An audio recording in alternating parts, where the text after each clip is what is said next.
a subject for a composition. Ralph was a hero in the mouse hole that night. His admiring relatives gathered around, begging to hear the story of his adventures.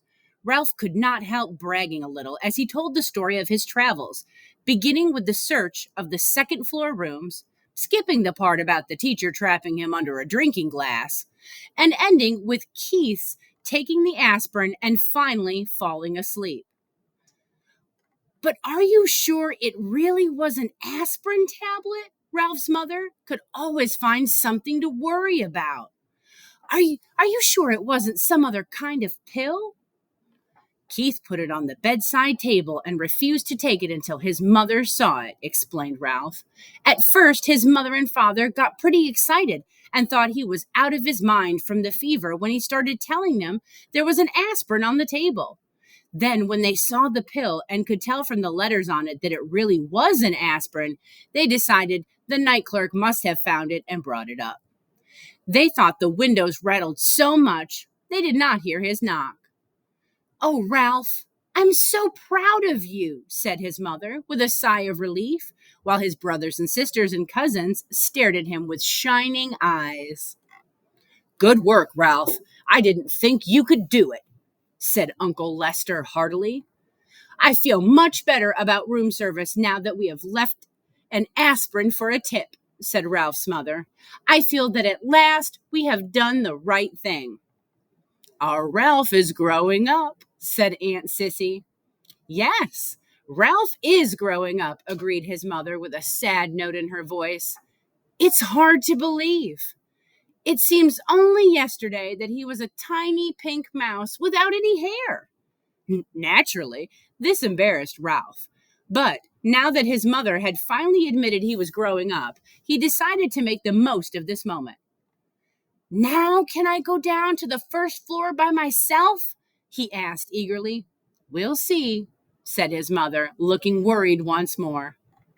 "Nonsense," said Uncle Lester. "Of course he may go. Ralph has shown that he can be a very responsible mouse." "I guess you're right," agreed Ralph's mother nervously. "Oh, boy!" exclaimed Ralph.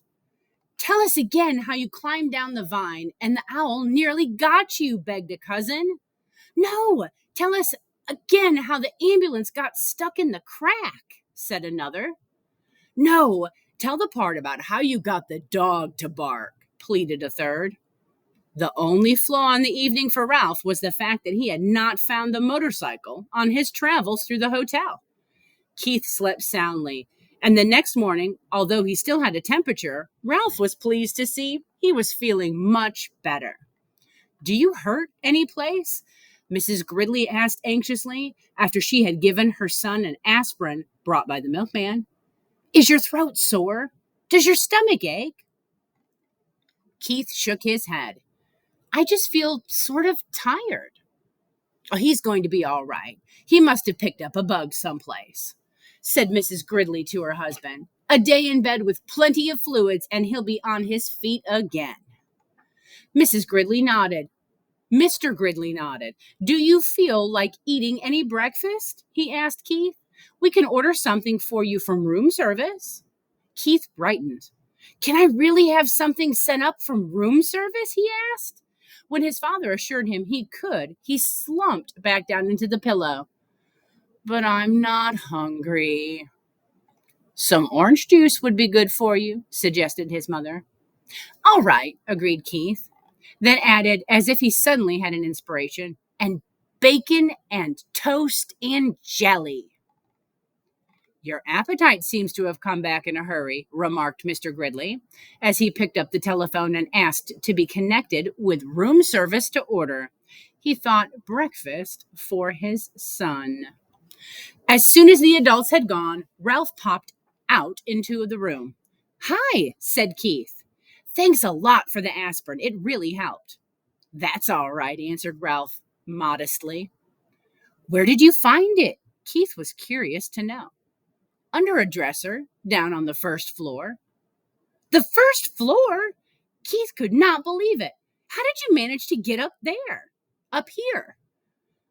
Once more, Ralph told the story of his night's adventure, skipping the part about the drinking glass, but making it sound as if he had narrowly escaped the horny talons of the owl as he traveled down the vine. Golly! Keith was amazed at Ralph's story. You know what? You're a pretty smart mouse, and a brave one, too.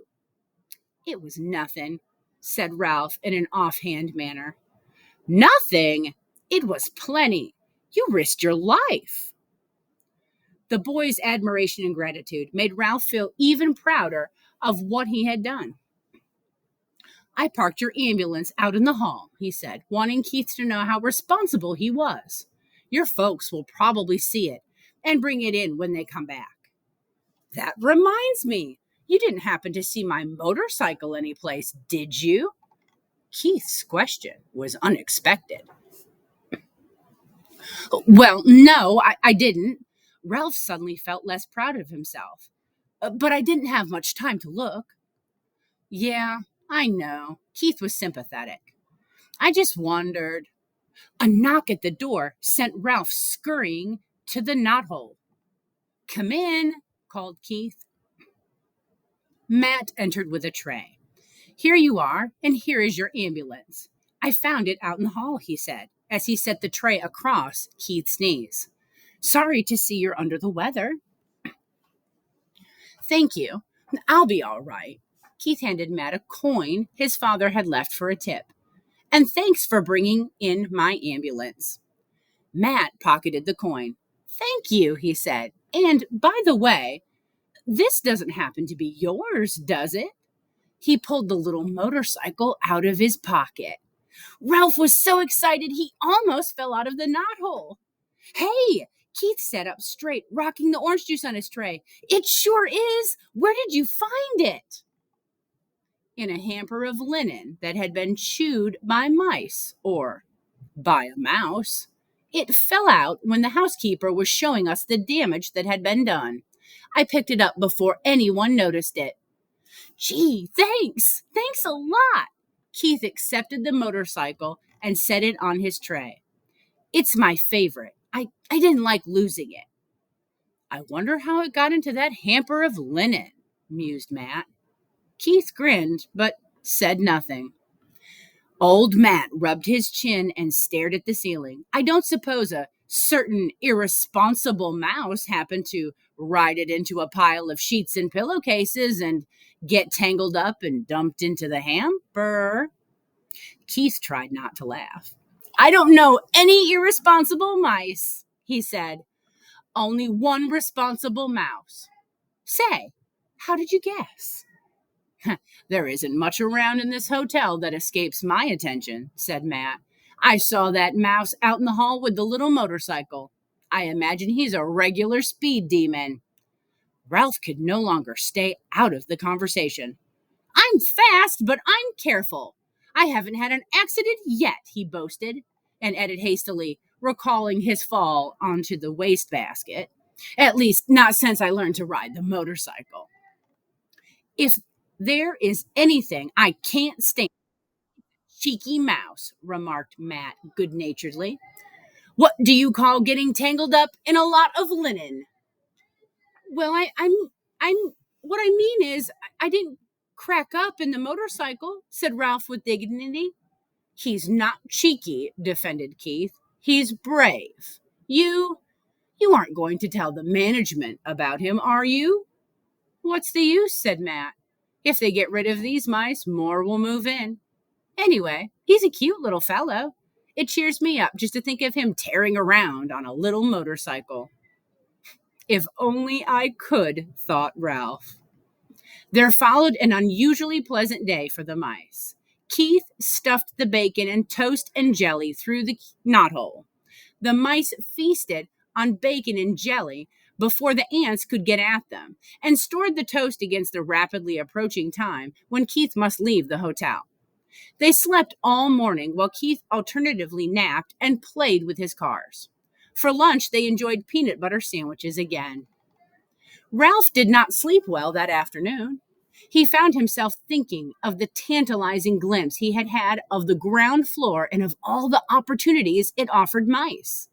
Crumbs in the dining room, leftovers in the kitchen, scraps in the garbage. He lay daydreaming on a pile of shredded Kleenex. He could see himself on the first floor, pilfering crumbs in the dining room at night after the guests were in bed. And from the dining room, he would go to the kitchen, right past the night clerk, who was sure to be asleep. If only he could make the trip on the motorcycle. The thought of the motorcycle put an end to Ralph's daydream and made sleep impossible. After tossing about on his bed of Kleenex, he got up and poked his head out the knothole.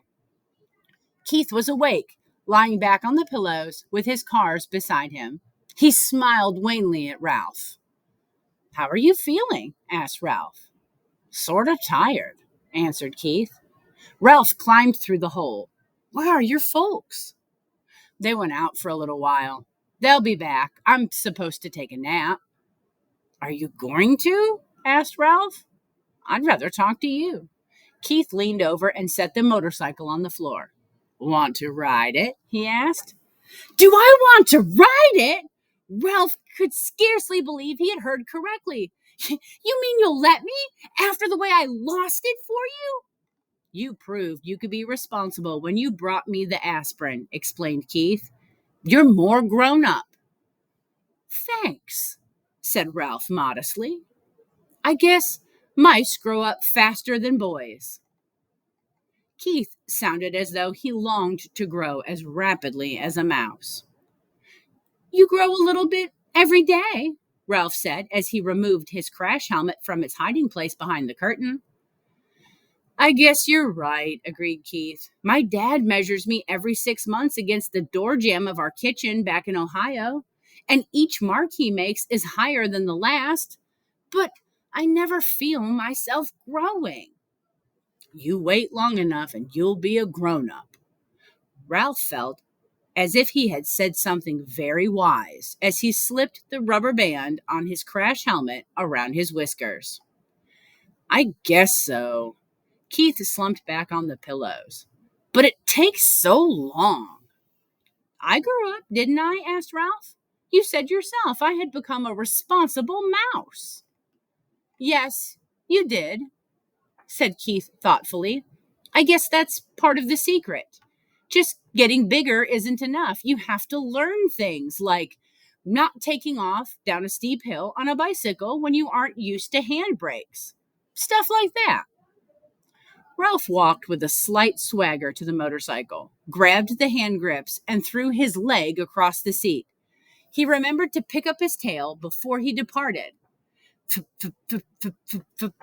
He took off across the carpet and circled the room, covering the rough parts under the dresser and chair, coming to a halt beside the bed. "She has good balance on a rough road," said Ralph with authority.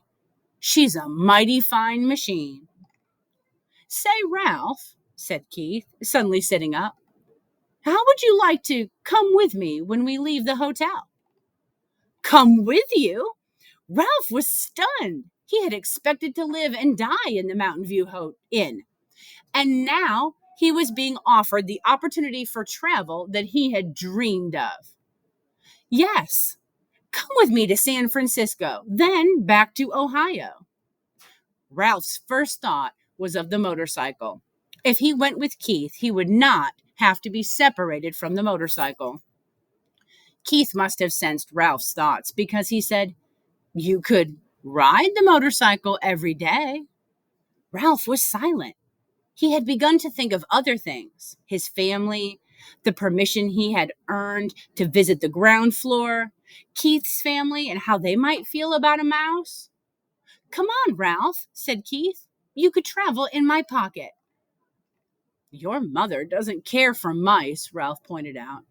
"Not running around loose," agreed Keith. "But she let me keep a couple of white mice once. I still have their cage at home. You would be very comfortable in it." "Comfortable in a cage?" Ralph was horrified. "No, thank you." "Oh, come on. Would you like to be shut up in a cage?" demanded Ralph. "Well, no, but Well, neither would I, said Ralph, especially now that I can finally go to the ground floor. In his disappointment, Keith slumped back on the pillows once more. I guess I knew you really wouldn't want to come, he said. I understand. I sure will hate to see this motorcycle leave, said Ralph, and added hastily, and you too, of course.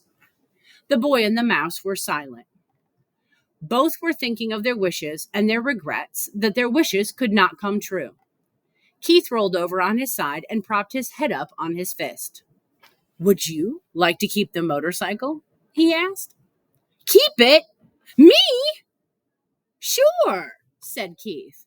I can save up my allowance and buy another one when we get back to Ohio. You really mean it? Ralph could scarcely contain his excitement. Keep it for my very own? Of course. How come? Ralph wanted to know.